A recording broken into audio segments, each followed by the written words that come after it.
सरकार ने कोविड-19 टीकाकरण अभियान की रूपरेखा लगभग तैयार कर ली है। Health care workers, frontline workers के बाद 50 साल से ज्यादा उम्र वाले लोगों को वैक्सीन देने की तैयारी है।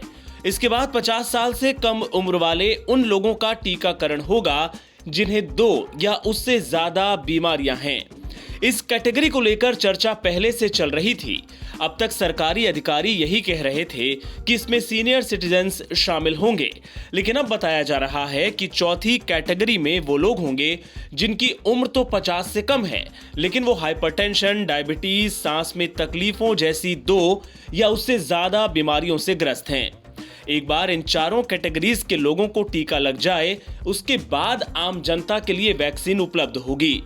स्वास्थ्य मंत्रालय के डेटा के मुताबिक देश में कोविड-19 से हुई 53% मौतें 60 साल या उससे ज्यादा उम्र वाले मरीजों के बीच हुई। 45% मृतकों की उम्र 45 से 60 के बीच थी, जबकि 26 से 44 साल की उम्र में कोविड से मरने वालों की संख्या 10% रही। अभी टीकाकरण अभियान के आंकड़ों को अंतिम रूप नहीं दिया गया है, लेकिन केंद्र ने राज्यों से कहा है कि शुरुआती कैटेगरीज तक वैक्सीन पहुंचाने में साल भर का वक्त लग जाएगा। दिल्ली हरियाणा सिंघू बॉर्डर पर आंदोलन कर रहे किसानों को स्थानीय लोगों का भी समर्थन मिल रहा है। ठंड में सड़क पर बैठे किसानों को कुछ स्थानीय लोग जहां गर्मा गर्म चाय पिला रहे हैं, तो वहीं कुछ चैरिटेबल संस्थान उनके लिए दवाइयों का इंतजाम कर रहे हैं। दरअसल आंदोलन में शामिल कई किसान बुजुर्ग हैं और तमाम तरह की बीमारियों से जूझ रहे हैं। कुछ किसानों की तो आंदोलन के दौरान जान भी जा चुकी है। ऐसे में उन्हें दवाओं की दिक्कत ना हो, इसके लिए कुछ संस्थाओं ने आंदोलन स्थल पर दवाएं बांटी। आपको बता दें कि किसान नेताओं से सरकार की बातचीत जारी है, लेकिन अब तक कोई हल नहीं निकल पाया है। सरकार जहां कृषि कानूनों में संशोधन की बात कह रही है, वहीं किसान नेता कृषि कानूनों को पूरी तरह वापस लिए जाने की मांग पर अड़े हैं। सरकार और किसानों के बीच बातचीत का अगला दौर 5 दिसंबर को होगा। देश में कोरोना संक्रमण का आंकड़ा 95 लाख के पार पहुंच गया है, जबकि रिकवरी रेट में सुधार के साथ कुल एक्टिव मामलों में काफी कमी आई है।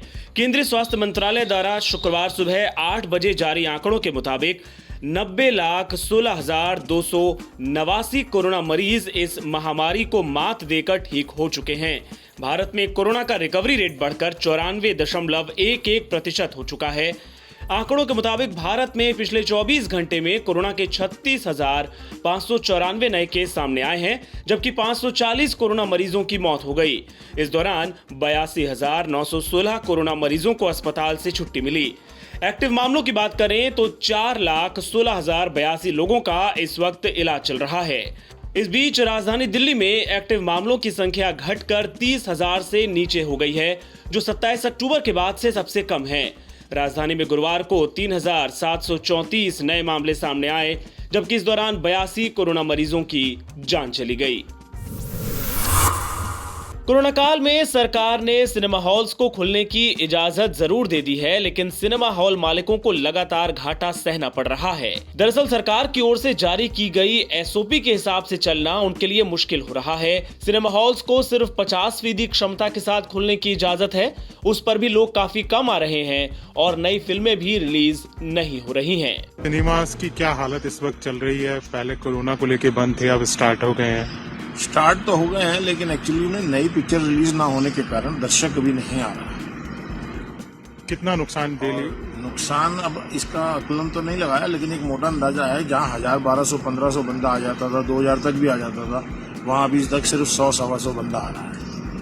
और रेगुलर बेसिस पे आप समझ लगा सकते हैं कि 5-10% लोग आ रहे हैं कुल। केरल में चक्रवात बुरेवी के खतरे को देखते हुए राज्य सरकार ने अलर्ट जारी किया है। राज्य सरकार ने कहा है कि किसी भी आपात स्थिति से निपटने के लिए सभी एहतियाती कदम उठाए गए हैं। चक्रवात बुरेवी के शुक्रवार शाम तक किसी भी समय केरल तट से टकराने की आशंका है। इसको देखते हुए केरल के तिरुवनंतपुरम एयरपोर्ट पर विमानों का संचालन सुबह 10 बजे से शाम 6 बजे तक के लिए बंद कर दिया गया है। स्वास्थ्य मंत्री के शैलजा ने बताया कि चक्रवात बारिश और महामारी से प्रभावी तरीके से निपटने के लिए अलर्ट जारी किया गया है। वहीं मौसम विभाग ने बुरेवी के मद्देनजर केरल में रेड अलर्ट जारी किया है। भारी बारिश की आशंका को देखते हुए राज्य सरकार ने 5 जिलों में शुक्रवार को छुट्टी की घोषणा कर दी है। तिरुवनंतपुरम, कोल्लम, पथनमथिट्टा, अलप्पुझा और इदुक्की जिलों के लिए सार्वजनिक अवकाश घोषित किया गया है। केरल में 2000 से ज्यादा राहत शिविर खोले गए हैं।